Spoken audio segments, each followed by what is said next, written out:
Welcome to Megabucks Radio.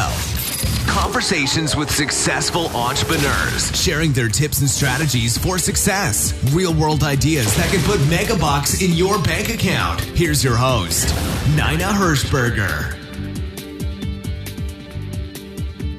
This is Nina Hershberger. Welcome to today's show. I have a guest today that I know that you guys are all going to learn a lot from. I've already got my pen and pencil and paper all ready to go because when you get these kind of guests on, they're just magical. The things that I'm looking through his biography, and by the way, my guest today is Adam Marburger. I pronounced that properly, did I not, Adam? You said it perfect. Okay. My name is Nina, and oftentimes people will call me Nina, and I'll answer to either one. But I really want to make sure that I'm saying it correct. But I'm looking at his biography, and oh my goodness, everything that you've accomplished is astonishing. And so I'm all about learning. I'm all about tips. I'm all about what's made a difference in your life. So welcome today, Adam, to today's show. I am so happy to be here. Thank you so much for the invite. So I'm not even going to go through your biography. We'll get into that, but I wanted to step back in time. Let's start out and give me a short background of who Adam is, where did you get started, and a little bit about your background. Yeah, I'd love to share that. First of all, I'll make it clear I'm a gigantic work in progress. Trying to figure life out every day, I feel like I learn a little bit more. But going back in time, I lived in a very middle class home in a small town, Wood River, Illinois, about 20 minutes from St. Louis, Missouri. And I always had aspirations for business. At 13 years old, I started out with a paper route. And I would get up in the morning at 5 a.m. I'd roll papers, wrap papers, deliver papers. And I learned salesmanship at a very young age because I had to collect the subscription once a month. And I was paid basically on tips. So I knew how to ask my clients, hey, did you receive your paper on time every day? Was it wrapped even when it wasn't raining? I would ask those questions on purpose with intent. And then I would simply say, hey, listen, I work for tips. And I ask you give with your heart. If I brought you some value and a service and good service, just give with your heart. And I was able to really collect substantial tips from my clients, and I was able to reach out to the local newspaper, and I asked for 2 additional routes. So I had 3 paper routes, not one. And I did that until I was 16 years old, and I learned how to save money. I understood how to respect money, and I always learned, from each experience. And I'll tell you, that got me right into the restaurant industry. And then from the restaurant industry into the automotive industry at 18 years old. And that's what really took me into business was that. And, I loved working. It was just something that, a lot of people said that, hey, I have to go to work. I was always of the mindset I get to go to work. That's a little bit about my story. We got to stop right there because no wonder I like you so much. I had a paper route. I had to collect in fact, I think I had to collect every week. And I had it all the way through high school. And even when we had our own children, both of them had a paper route. And our daughter was still getting tips after she'd gone to college. So congratulations. I love it. We are kindred spirits. So go ahead. Love it. No, I think it's great. I learned so much from that. I mean, talk about... here, I'm not going to say I'm not one of those people. Kids, and I've got kids, but kids today don't understand, hard work. I feel from a broad term, but, working starting at 13 years old and, through high school. I mean, I don't know any other way. Yeah. Our daughter started at age 10 on her paper route and all the way. And so if she was on, went to camp or something, mom and dad had to deliver papers. And she would tell us specific instructions. Now, this paper has to go right here on this side of the door or whatever. So, yeah, and you're right. Kids these days, they you probably don't want them out there doing paper routes and stuff, but yeah, they don't learn like we did. Agreed. Okay, so you went into the restaurant business, and then you've gone into the car dealership. Is that what you said? Car dealership business? Yeah, so what happened was I was working for a restaurant, and the restaurant closed, and the owner of the restaurant pulled me in his office. His name is Gordon Carver. He says, "Hey, Adam, I got good news and bad news." I said, "Give me the bad." He says, "We're closing the restaurant." I was really upset because I loved cooking. It was just something I loved. And he goes, "But the good news is I'm taking you with me to my dealership." I said, "For what?" He goes, "You're going to sell cars." I go, "No way." I kind of made fun of him. So I went to this dealership and I told the general manager I don't want to sell cars. So they put me back in the service department and I cleaned cars, detailed cars. I helped, run people around, and I just did a little bit of odds and ends at the dealership. And then I did that for about 6 months, and then they worked on me enough they got me into sales.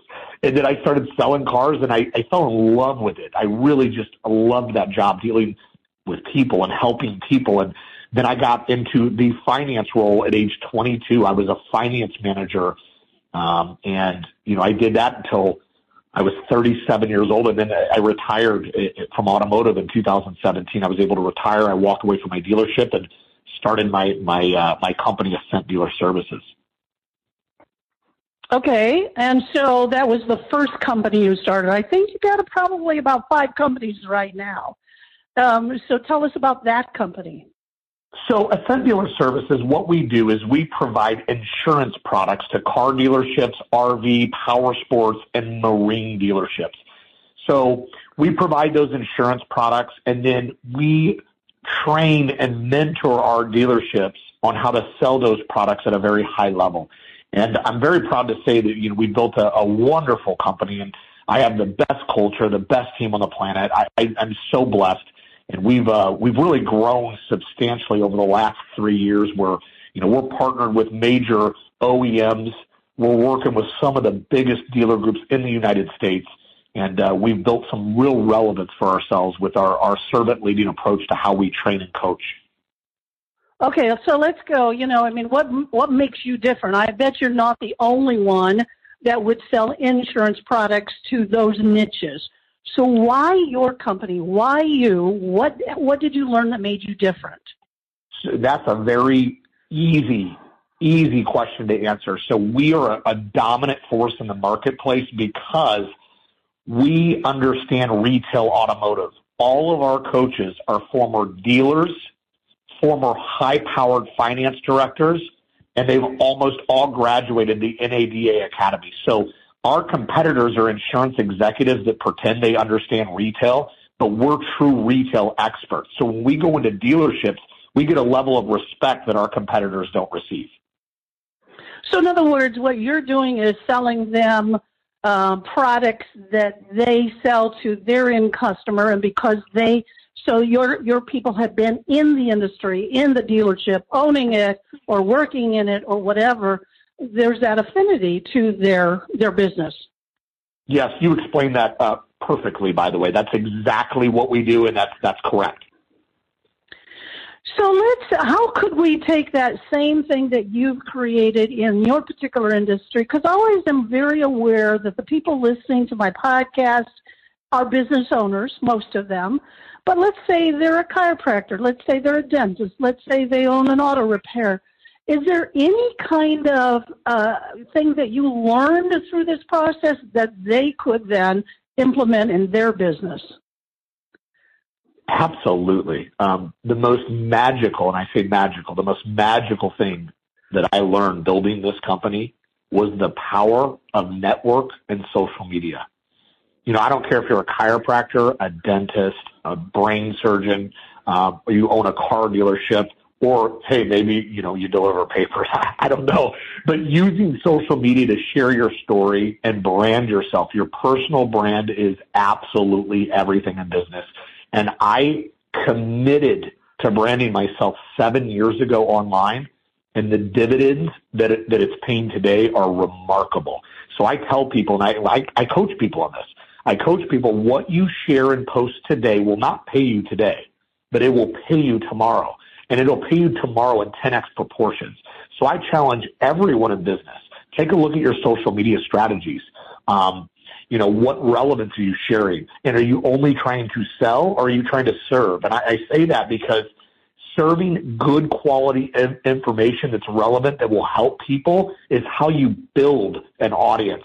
And I see a lot of people always trying to sell. I mean, yeah, can that work? It can work, I think, from a small scale standpoint. But if you want if you're looking for a long-term play, social media, branding yourself, sharing relevant content that's designed to help people grow, you will build a massive, massive company doing so. Okay, so tell me your definition of social media. Do you have favorite ones? Do you say, stay away from these? Where are you at? Well, that's a great question. And, that's a tough one to answer. I would like to say that's an easy one to answer. I think it depends on your market. Like, what is your product and service?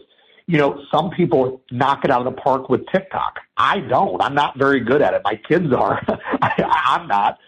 For me, my dominant force is on Facebook and LinkedIn. I dominate on LinkedIn. I dominate on Facebook. I suck on Instagram. I suck on TikTok. However, Instagram works for some people, so I don't want to count any of them out. I think there's a place for all of them, and I think it really depends on your product and service and your audience. Okay, so some people will say, so your market with this particular company, and now we talked to that you've got multiple ones, but I like we're focusing on this because I think the principles apply with probably all that you're doing. But some people will say, well, my clients aren't on Facebook. I wouldn't have thought that your dealership people would have been on Facebook, but obviously they must be. LinkedIn made sense, but Facebook? You'd be surprised. You would be surprised who's on Facebook. I mean, there's a lot of people on Facebook. LinkedIn, everybody's there. But Facebook, you're sharing your story. People get to know you and your family and your hobbies and your interests. They get to know your personality. You can connect on Facebook at a more intimate level than you can on LinkedIn. And so Facebook is a very, very wonderful tool. I think it's the best tool in my personal opinion. Okay, so tell us what kind of things, and at the end of this, we'll spell your last name so people could find you, because I suppose you don't mind if they watch what you're actually doing. But tell me the kind of things that you do post on Facebook. Well, I typically will post very positive information. I will share anything that's relevant in the market. Like if I find an article about automotive that I think is an article that could be shared, I share that stuff. As a matter of fact, I even share some of my competitor stuff. If I have a competitor that's an ally of mine, I have no problem praising them and sharing their content if they have some good content to share. You want to put business, and then you want to sprinkle in some of your family too. I mean, I was just on a family vacation. I was posting group pictures with me and my daughters, and it's good to show that you're human, and it's good to show some of your personal life online. I share wins. I highlight teammates. If I've got a teammate that's doing something exceptional, you share them and you praise them and you promote them, online. That's the type of stuff I like to post. Do you use one of the softwares that you can schedule your post out for the week or whatever? Yes and no. I do have a company that does some scheduled marketing for us. I'm a busybody, and I organically post myself. I'm very thoughtful with some of my stuff. And so, I do a combination of both, and I recommend everyone do. Okay. All right.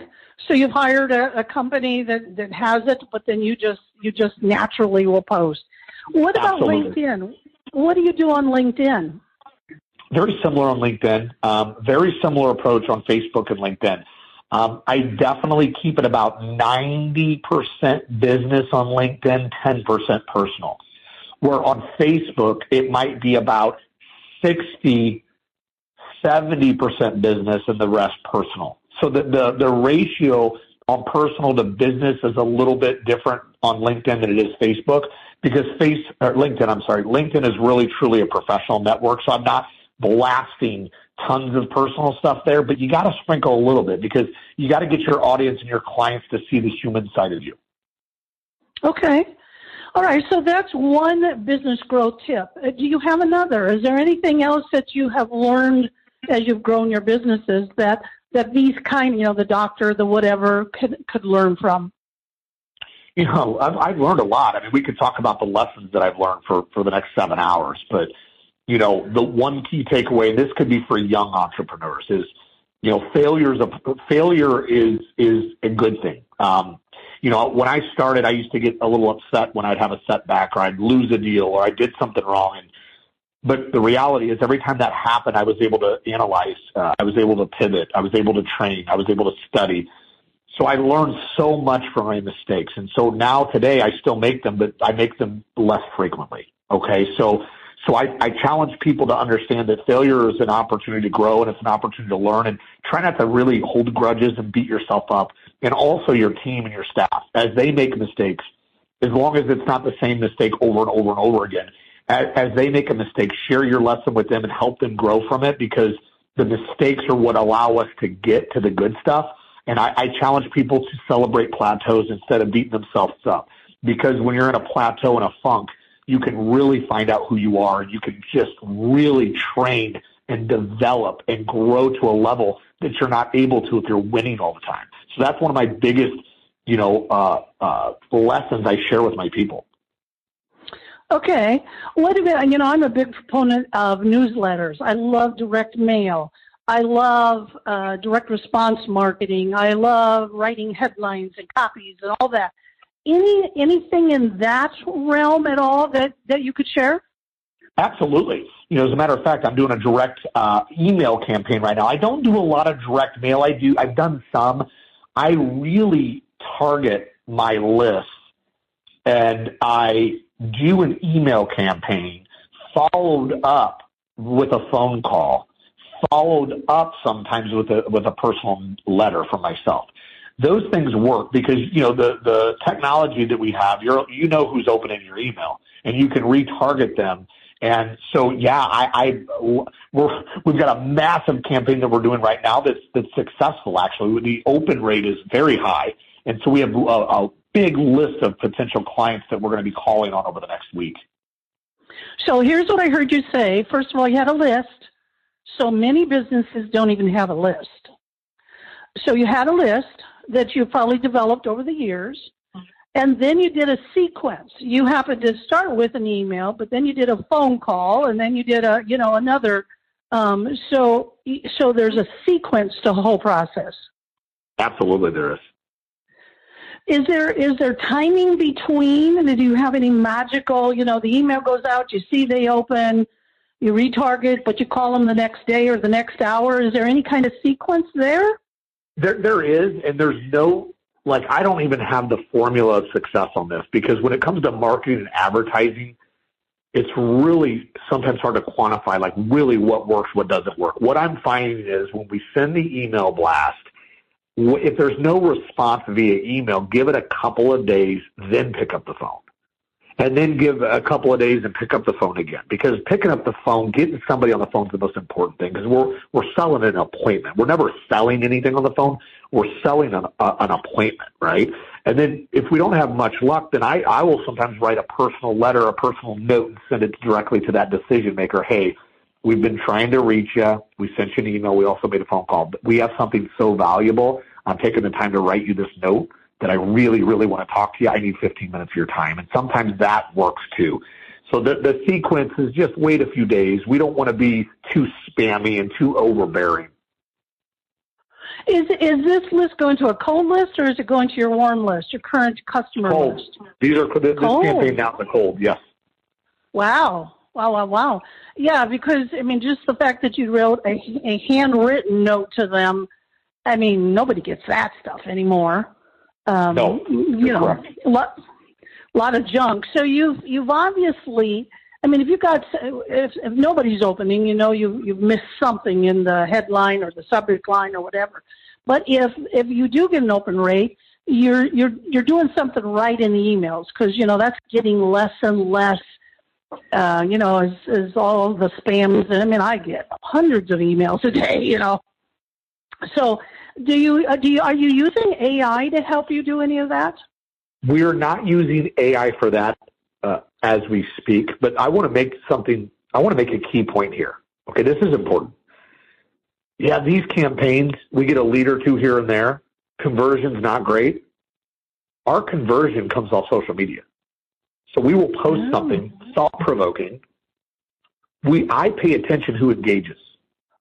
And then I re-target that engagement. I retarget them with, hey, listen, I've been following you for a while now. I really appreciate this connection. If there's anything I could ever do for you, I just want you to know I'm here. And then they may respond, you know what? I've been following you for a while. I could use some help in my finance department.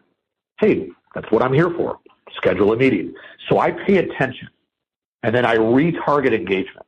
And I don't retarget engagement with anything salesy. I retarget that engagement with something personal, because what we want to do online is we want to engage. We don't want to sell. We want to engage. And then we engage to lead to an appointment. So going back to the social media thing, because we can talk direct mail all you want, it just doesn't work. What really works is social media engagement. That's what works. Well, what they know is there's a real person behind that email. There's a real person who has a real family, who has a take real vacation. It's not just a bot someplace. Correct. Let's segue into your really, really interesting book. You're the effing problem, and it's got amazing reviews online. Tell me when you wrote that, and what's that book about? Love to talk about that. This is special to me. So let's just take you real quick to 2019. February, my stepfather had a stroke on a Friday, and he passed away on a Sunday. On April 1st, my business partner that I founded my company, Ascent Dealer Services, with, he took his own life and passed away on April Fool's Day. And then the next month, my grandfather, who was the patriarch of the family, passed away. And then the following month in June, me and my wife of 13 years separated and filed for divorce. I found myself living in a spare bedroom at my mother's house, who had just lost her husband. She's grieving. I'm a mess. She's a mess. I was destructive. I was doing all of the things that I shouldn't be doing. I was partying, acting like a child, which in the moment, looking back, I think I needed that. I think I needed it. But what it was, I was looking in the mirror one day. It was in August 2019. I was sick and tired of being sick and tired. I was sick of myself.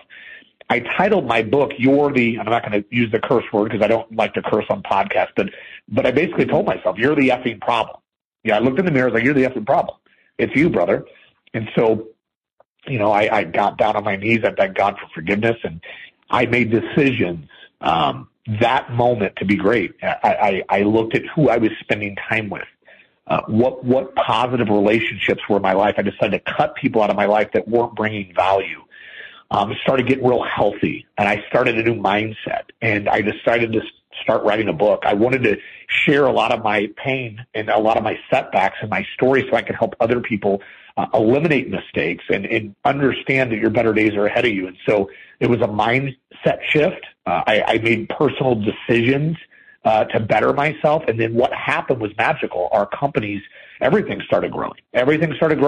And fast forward today, we've got some very successful companies. We built some wonderful teams, and we're making positive impacts in the community. We've got nonprofits, which you don't even know about on this. We got a nonprofit that I started that is just absolutely amazing, and all the businesses are healthy, and got wonderful relationships in my life, and I'm better today than I've ever been, and I'm still a work in progress, but every day is a step forward.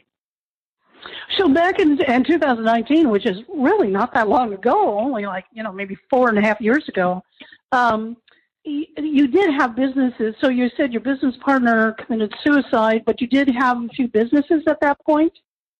Oh, yeah. So I had Marburger Investment Group is a real estate company. I have a lot of single-family real estate, and then I own A2 Investment with a partner, and that company has multi-family real estate.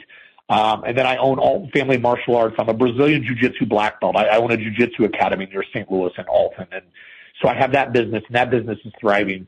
And then I've got Marburger Coaching and Development. That company is where I do my personal development. It's a DBA, the Growth Zone. I have a personal development group.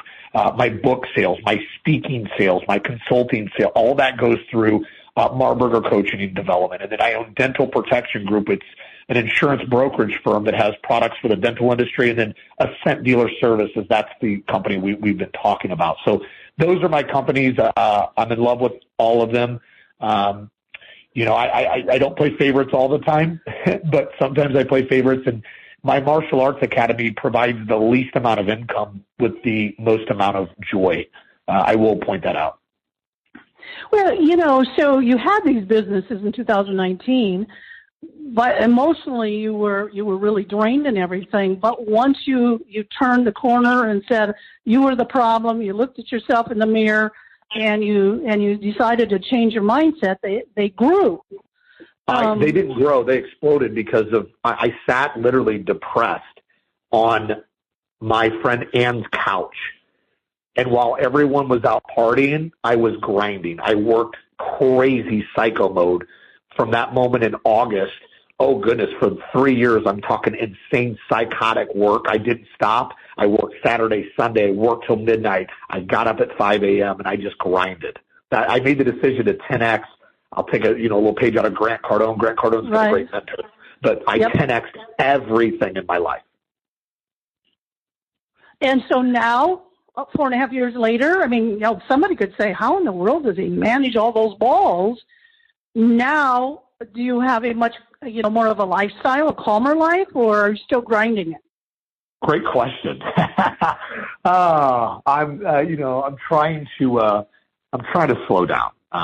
But right now I have to speed up so I can slow down because right now my dental protection group, we're doing international deals right now. That company is just blowing up. I am close to hiring somebody at Ascent Dealer Services to kind of take my place. Nobody's ever going to take my place, but to kind of take my place so I can step back. That company has me traveling, where Dental Protection Group does not have me traveling. Every pitch, every presentation is done via Zoom, where Ascent Dealer Services, I got to get on a plane a lot. And so filling this role of national sales manager at Ascent is going to allow me to step back a little bit. Yes, I do have a lot of companies, but let me make this clear. I have a lot of amazing people. I have a lot of amazing people that are better than me in certain areas that are helping run these businesses. So I don't have to be working in the business. I'm working on the business, most of these companies. So I've been blessed to have really wonderful people. And so the goal is to work less and be around my daughters more. So what's your tip on finding good people? I have a lot of, business friends who just say, I can't find anybody. Nobody wants to work anymore. Yeah, it's hard. It's all about culture to me, though. For me, it's culture. If you don't fit our culture, if you don't have a servant-leading heart, if you don't want to help people, you're not going to fit. And so what I've adopted is before anybody comes into any of my organizations, the whole team has to meet them. I will do the first few interviews where I think I know what I have, and then I turn it over to let the team interview where I'm not present because I don't want to influence anybody's thoughts. So I then have the team interview, and then I take feedback from the team, and then if we feel we'll move forward, I'll do final interviews and make decisions from there. But it's a culture thing.